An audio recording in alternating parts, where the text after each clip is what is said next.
Greetings, everybody. It is Sunday, March 11th, 2012, and I want to go to the video this morning and talk about a continuing item of mass importance for the trading financial industry, and that is the MF Global situation. But before I do so, I thought it would be helpful to put this site and this particular venue in perspective for those folks that are new to it. Obviously, with my involvement with the MF Global situation dating back to late October, and my visibility in the press, since I have been one of those that has been significantly impacted by the effort, the visits to this site, the Twitter accounts have just gone off the charts again. I think we're up to over 1,430 traders last I looked on Twitter. And I want to put this entire effort in perspective. By effort, I mean the blog of the last couple of years, the blog which preceded it. And one of the reasons that I titled today's post Cause and Effect is that's what this has always been about, using social media to the extent possible to cut through all the BS and cut through all the spin in the industry and use this to get as much factual information out there as possible. We've been very successful with that with respect to trading education. We've been very successful with that on many other fronts. We have had charitable efforts directly benefit from that in terms of the American Diabetes Association, in terms of our Grow Uganda initiative, and that's going to continue to drive whatever we talk about here. And I know I get a lot of mail about, let's talk about this or talk about that, but frankly, I think it's best to use social media to the extent possible to create win-wins across the board. And so, again, because of my direct involvement with MF Global, yes, the trading continues, yes, the trading education continues, but there continues to be so much spin in terms of MF Global. I think it's very important to do what we've always done, and that is cut through all the BS and cut through all the red tape and basically tell it like it is. And for those folks that don't want to hear it or don't like hearing it, that's too bad, because as they say, it is what it is. And I've certainly, back in the MF Global situation, have been very, very dismayed and discouraged by what I see as continuing spin. Spin by the Chicago Mercantile Exchange, spin by the CFTC, spin by the judge, spin by the trustee, spin by Congress. And frankly, here we are over 4 months into this thing, and the wheels keep spinning, pun intended, I guess. And so I want to reinforce for everybody that even if you're not directly impacted by this, that you can do a lot of things. You can reach out to your congressman or woman. You can reach out via social media. You can do your darndest to make sure that we have a voice in this industry. Those that are definitely impacted by this can't have a voice and will have a voice until this issue is finally put to rest. I think life is interesting, and certainly having spent a few weeks away recently at this end, I think when you are personally impacted by specific causes or by specific events in life, that you often are able to use those events to drive you and to try to make something good out of it. When my daughter was diagnosed a decade ago with type 1 diabetes, that got me very, very interested in the American Diabetes Association, which led to certainly our linkage with them in terms of funneling some of the tuition to them.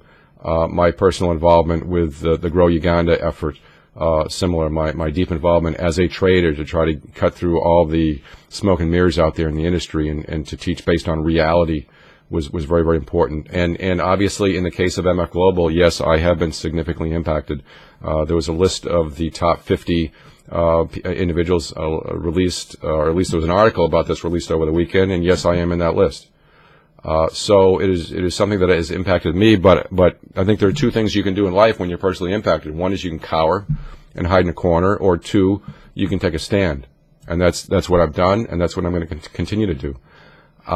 Again, there is just so much spin out there. I want to talk first about the CME. Okay, the CME has done some good to help, but as I've said in many recent posts, it is like dipping your toe in the water. It is like trying to stop a hemorrhaging, bleeding aorta with a little round Band-Aid. It's not enough, and they need to step to the plate, and they need to stop the spin about what a great job they've done. They need to stop all that ridiculous spin and basically tell it like it is. The fact is the trustee has come out, the bankruptcy trustee has come out and basically said that there was ongoing commingling of MF Global dollars, customer seg funds for a long time. Go back and read the quotes. It happened well before October 31st. And the fact that that was not uncovered in an audit, that was not revealed, is utterly shameful, and it's incompetent.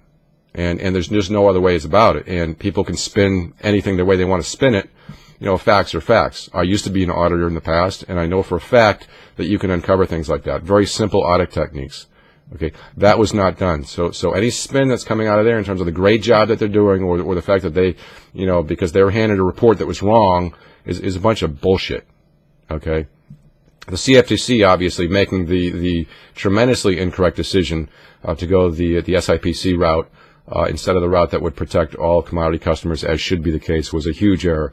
Also was incompetence at the top, people who didn't know what they were doing when they were making decisions, making a quick 5-minute backroom deal, not having all the facts in place, was also harmful to us. Again, it is what it is. I'm not here to disparage anybody, as much as it may seem. I'm here to point out the facts. And if you take a person that lands on this planet from Mars and you explain these situations, it becomes very, very obvious. So again, what we're going to try to do here is continue to fight through the spin, the massive spin in the industry.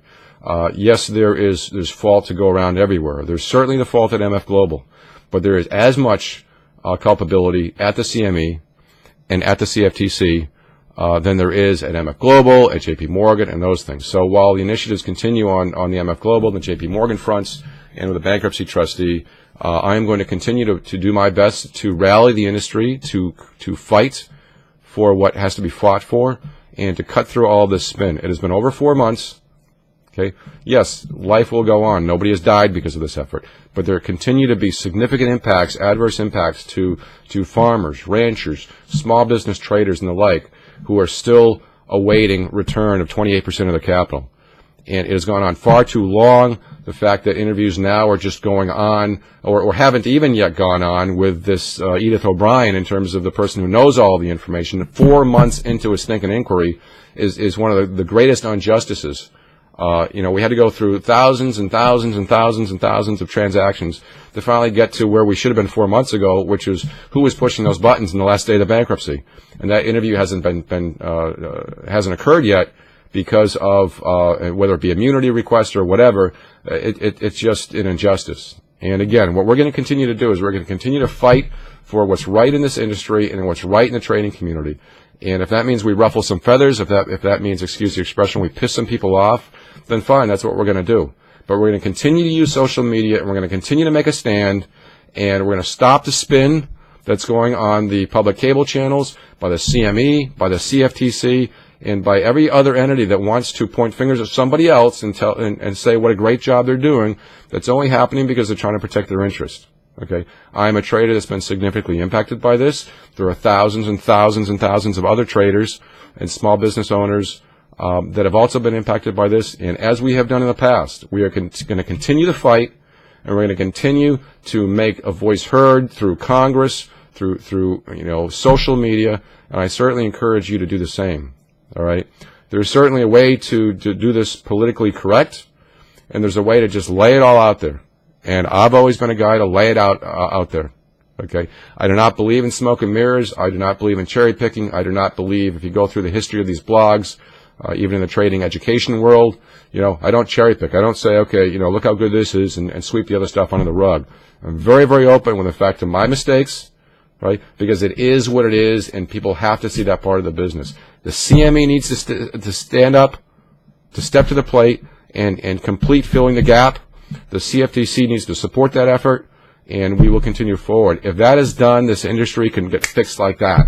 It can be fixed in a heartbeat. And I've often used the analogy of what J&J did with the Tylenol scandal years ago.